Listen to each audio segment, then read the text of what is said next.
Okay, let's start this deep dive. Picture this. It's 2007 Sheikh Zayed area, Cairo.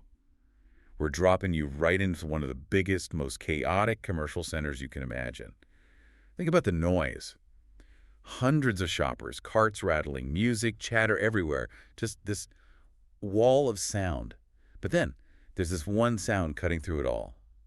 Sharp, persistent. Yeah, it's a sound that just chills you. A baby crying nonstop. At first, people probably just walk by, figured the mom was nearby, maybe just around the corner. Happens all the time, right? A little tantrum, a lost moment. But this went on. And the focus eventually lands on this single shopping cart, just sitting there abandoned, right in the middle of a busy walkway. And inside, there's the source of the crying. A tiny baby, about, 1 year and 2 months old, alone, terrified. But it wasn't just the baby that felt wrong. It was what was in the cart with her. Ah, yes. That's a key detail right from the start. It wasn't groceries. It wasn't normal shopping. It was just junk, almost. A really weird mix of random cheap things, like someone just grabbed items off shelves without looking.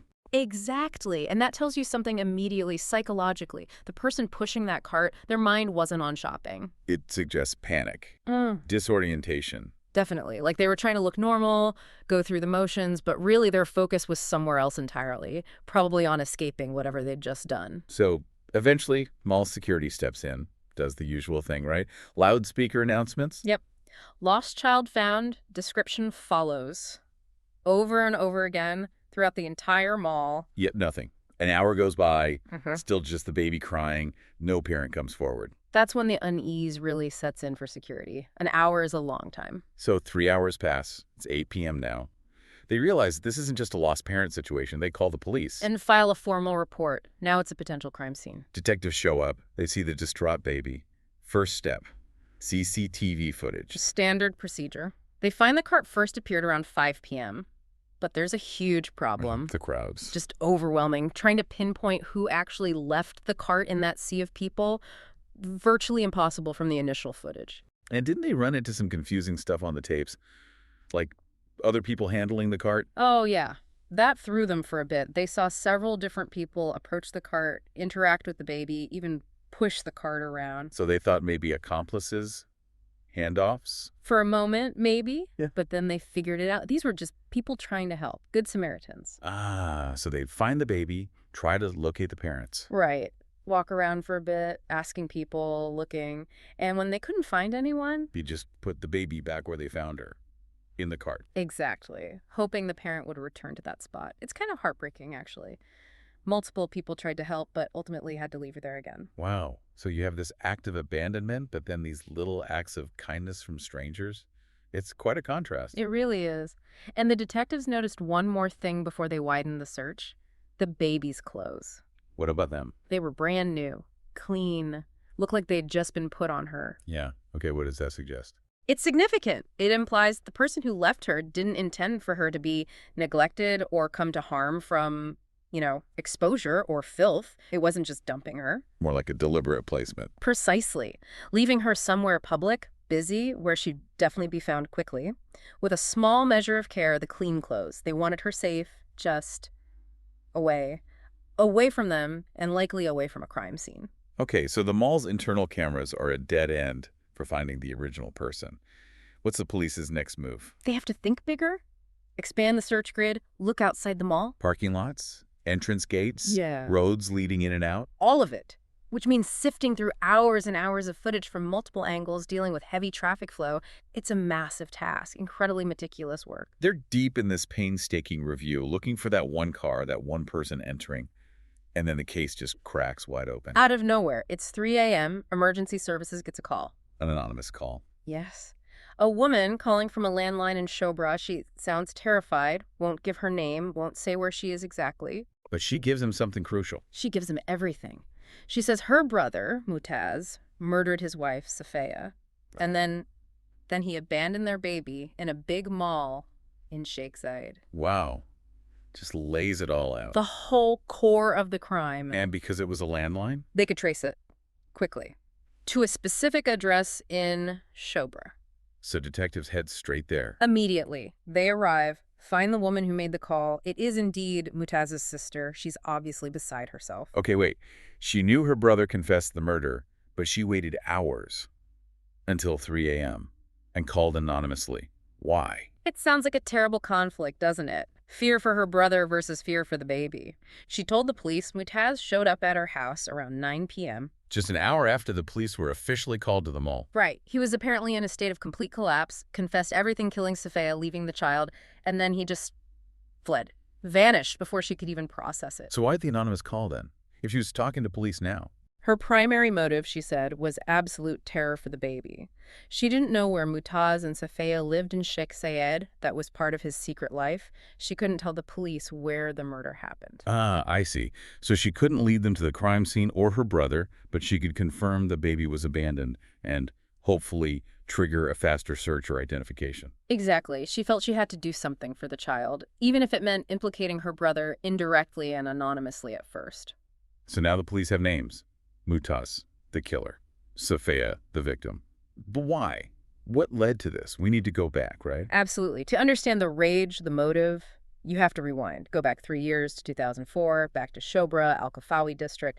That's where their story really begins. Okay, lay the groundwork for us. Yeah. Who were they back then? Moataz Abdul Rahman, he was 38, had a decent job at a hospital, came from a respectable family, but, and this seems important, he didn't have a lot of experience with, serious relationships. In Safiya.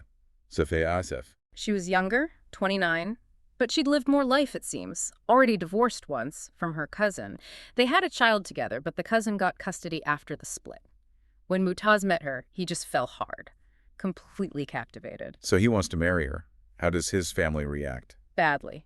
Immediately. They were totally against it. Part of it was the divorce, sure, but Moataz's father apparently did some digging. Uh-oh. Yeah. He heard things, negative reports about her reputation, likely stirred up by the ex-husband who maybe wanted revenge for the divorce. The family warned Moataz point blank. This is a bad idea. Stay away. But Moataz didn't listen. Not at all. He was convinced Safiya was the victim, that the ex was just being malicious. He completely bought her side of the story. So he marries her anyway. Against his family's wishes. Defied them completely, married her and brought her to live with them in the family home. Oh, that sounds like a recipe for disaster. And it was big time. Problems started almost instantly, like within the first week. Constant friction between Safiya and his family. How long did that last? Only 4 months. 4 miserable months, apparently. They agreed to divorce.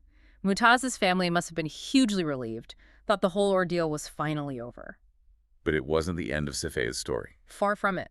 Just 3 months after divorcing Moataz, she gets married again, her third marriage. To who? A guy named Abdul al-Salama. And here's a crucial piece. He was known to be involved in dealing drugs. Seriously? She marries a drug dealer? Yes, and moves away with him to El Basatin. They were married for about 10 months, and during that time, she gives birth to a daughter. The daughter? Yes. The baby from the shopping cart? The very same one. She divorced Abdul al right after the baby was born. Okay, so now Safiya is divorced again with a new baby. What happens next? About a year goes by. Safiya's life isn't stable, it seems, and she circles back to Moataz. Finds him again. After all that. Seeks him out at his workplace, tells him she's fallen on hard times, needs help. And Moataz, well, he's still carrying that torch for her. He sees it as a second chance. Does his family know? No way. This time, Safiya sets a condition. She'll remarry him, but they have to live completely alone, far away from his family, who she knew hated her. And Moataz agrees to keep it secret. He agrees. He wants her back that badly. So he hatches this plan. There's an Eid holiday coming up. Perfect cover. Exactly.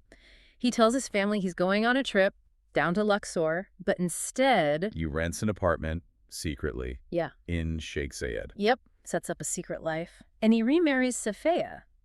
But not officially. How do you mean? They do what's called an urfi marriage. It's like a common law marriage, recognized socially or religiously by some, but crucially, not registered with the state. It offers no legal protections, but provides secrecy. The secrecy he needed to avoid his family finding out. Precisely. So they start this hidden life together in Sheikh Zayed. Just the two of them and the baby. How long did this secret second marriage last before things went wrong? Again. Only about 3 months. 3 months into this isolated existence, Moataz starts getting suspicious. About what? Safiya's phone calls, she was being very secretive, getting lots of calls. He started to wonder.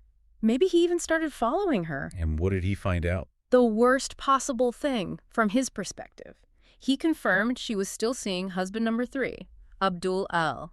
the drug dealer. While married to Moataz. Yes, meeting him regularly, apparently getting money from him, but also maintaining the relationship. It wasn't just about finances. That must have just destroyed Moataz, all those warnings from his family coming true. You can imagine the sense of betrayal and maybe humiliation. He confronts her. And how did Safiya react? Denial. Apology. Neither. According to Moataz's confession later, she just attacked him, verbally, viciously. What'd you say? Really cutting things. Told him Abdul Al was more of a man than he was, had more money. Then she delivered the final blow. Which was? She called him a coward. Said he couldn't even stand up to his own family, hiding their marriage like a shameful secret. She basically questioned his entire manhood. Wow. That's designed to wound. Yeah. Deeply. And it clearly did. It seemed to just snap something inside him. He leaves the apartment, storms out. To cool off. Not exactly. He said he wandered the streets for about 2 hours. But it sounds less like cooling off and more like simmering, steeling himself. Because when he came back, he had decided... Decided what? To kill her. He came back with the intent to murder Safiya. Oh, God. So what happened when he got back to the apartment? Safiya and the baby were asleep. He went back outside, found a large stone on the street, brought it inside. He used it. Yes. He started hitting her on the head with the stone, repeatedly. She woke up, started fighting back, resisting. So then what? He tried to choke her with his bare hands, but she was still struggling, fighting for her life. This is horrific. He's escalating. Terribly. When choking didn't work quickly, he grabbed an electric wire, maybe from an appliance. He wrapped it around her neck and pulled tight until she stopped moving. He thinks she's dead then. He must have thought so, but Yeah. then he checked her pulse, or her heart, and realized she was still alive. Barely, maybe, but still alive. After all that, Yeah. the stone, the strangling. Yes. And his reaction, it shows a horrifying level of determination. He didn't stop. He went to the bathroom. Why? He filled a large bucket, a jardel, with water, carried it back to where Safiya lay, How? and he held her head down in the water. He drowned her, held her there until he was absolutely certain she was dead. And the baby. Yeah. The 1-year-old was there for all of this. In the same small apartment, the only witness. It's just unimaginable. What did Moataz do right after he knew she was dead? He seemed to just explode in a different kind of rage, a destructive one. He started smashing things in the apartment, the TV, the stove, the washing machine. Like, he was trying to erase the entire existence they had there. Destroying the life he built in secret. Exactly, obliterating the past. But Yeah. then, amidst that chaos, he focuses on the baby. He changes her clothes. Puts the new ones on her. That strange moment of care again. He dresses her, takes her, leaves the apartment, drives her to that huge commercial center in Sheikh Zayed. And leaves her in the shopping cart. Leaves her there, believing someone would find her quickly and take care of her. Believing he could just walk away because his family didn't know the address. He thought he was untraceable. Which brings us back to the investigation. His sister's tip gave them his name. They knew who they were looking for. How did they actually catch him? This part is quite clever. The police knew where he might be hiding out, likely with other family or friends after fleeing his sister's place. But they needed his confession, ideally. They needed him to come to them. So they didn't just raid the place. No, they played a psychological card, a really smart one. They knew Moataz was absolutely certain he had killed Safiya. He'd used extreme, undeniable violence, stone, wire, drowning. There was no doubt in his mind she was dead. Okay, so how did they use that? They contacted him. Directly. And they lied. What did they tell him? They told him Safiya wasn't dead. They said she was alive, found barely conscious, and was now recovering in the hospital. Whoa, that's bold. Very. They framed it not as a murder investigation, but as a serious assault case. They told him basically, look, this is bad, but it's not murder. If you come in, tell your side of what happened, we can sort this out much more easily. And Moataz bought it. He must have been reeling. Completely. The one possibility he hadn't considered, that she somehow survived all that, it must have shattered his confidence, a sense of control. He believed the lie. So he just showed up. Walked right into the police station, calmly surrendered, and then, believing the charge was just assault, he confessed everything. From the argument, the taunts, the rage. To the details of the murder itself. The stone, the wire, the drowning, the abandonment, the whole sequence. He thought he was explaining an assault, but he was confessing to murder. And then he led them to the apartment. Yes. Showed them the scene, the tools he used, the stone, the wire, the bucket. It was all there. His confession, combined with the physical evidence and the sister's initial report, sealed the case. What was the final outcome for Moataz? After the investigation and trial, he was convicted of premeditated murder. The sentence was death. Execution. Such a tragic end, fueled by this refusal to see reality. It really underscores the danger of, well, confirmation bias maybe, or just intense denial. His family warned him right at the start about Safiya. He ignored them, built this narrative he wanted to believe. And when that narrative crumbled, first with the divorce, then with the discovery about Abdul Aral, he couldn't cope. No, the attachment, the self-deception, it was too strong. It led him down this path of secrecy, volatility, and ultimately extreme violence. He destroyed her life and his own. And it's ironic, isn't it? His attempt at secrecy, moving away, the Irfan marriage, it all fell apart anyway, undone by his sister's conscience, triggered by the cries of the baby he left behind. It truly is. Which leads us to that final, haunting thought to leave you with. The baby. Yes, to the 1-year-old child. She saw everything, heard everything, the argument, the violence, the aftermath, the only witness to the entire horrific event. But she was too young to ever speak about it, to testify, to describe what happened. So the question is, what is that silence, the complete enforced silence of the most innocent observer? What does that tell us about the chaos she witnessed, about the dark side of human relationships, and the devastating consequences when they break down so violently? Something to think about.